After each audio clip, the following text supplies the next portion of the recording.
Pattern cut करने से पहले आपको ये अंडरस्टैंड करना होगा, ये ए पार्ट है, बी है और ये सी है। आपको इसी तरीके से 3 फैब्रिक कट करने हैं। तो यहाँ पर मैंने अपना ये पैटर्न लिया है, ये मेजरमेंट है, मैं आपको आगे पूरे क्लियर समझाऊंगी। तो सबसे पहले आपको आपके पैटर्न को इस तरीके से फोल्ड करना है। आप चाहो तो आप डायरेक्ट फैब्रिक पर भी कट कर सकते हो।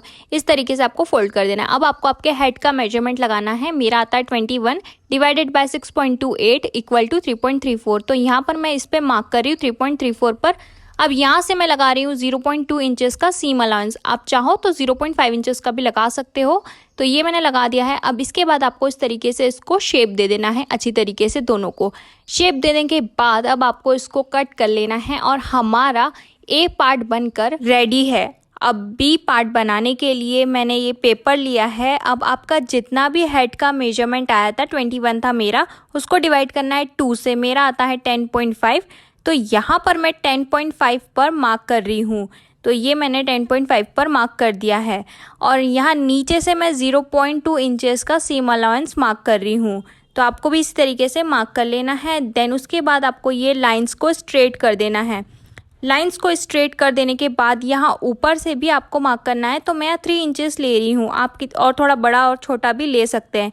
देन ऊपर भी मैं इसके साथ साथ 0.2 इंचेस का सीम अलाउंस मार्क कर रही हूँ। अब दोनों की ये जो लाइन से आपको इसको स्ट्रेट ड्रॉ कर लेनी है।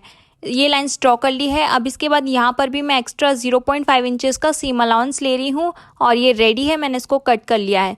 तो हमारा ये वाला बी पार्ट भी बनकर रेडी है और हमारा ये ए पार्ट भी रेडी है।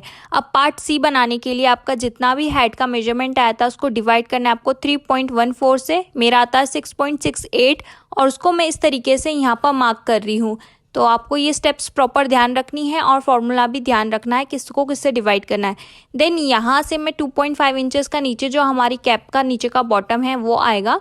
तो यहाँ पर मैं 2.5 इंचेस ले रही हूँ। नाउ लाइंस को इसी तरीके से कर्व में आपको ड्रॉ कर लेनी है। तो ये मैंने ड्रॉ कर लिए। अब इसके बाद यहाँ पर ऊपर और नीचे में 0.2 इंचेस का सीम अलाउंस मार्क कर रही हूँ और इसको भी आपको दोनों को अच्छी तरीके से कर्व शेप को ड्रॉ कर लेना है। लाइंस को ड्रॉ कर लेने के बाद मैं इसको कट कर लूँगी। तो हमारा A part, B part, C part बनकर रेडी है। चलिए अब इसको कट करते हैं हम अपने मेन फैब्रिक पर। तो यहाँ पर मैं ये ब्लैक कलर की हेड बना रही हूँ और ये फैब्रिक को आपको इसको 2 में फोल्ड करना है। तो इसको मैंने 2 में फोल्ड कर रखा है।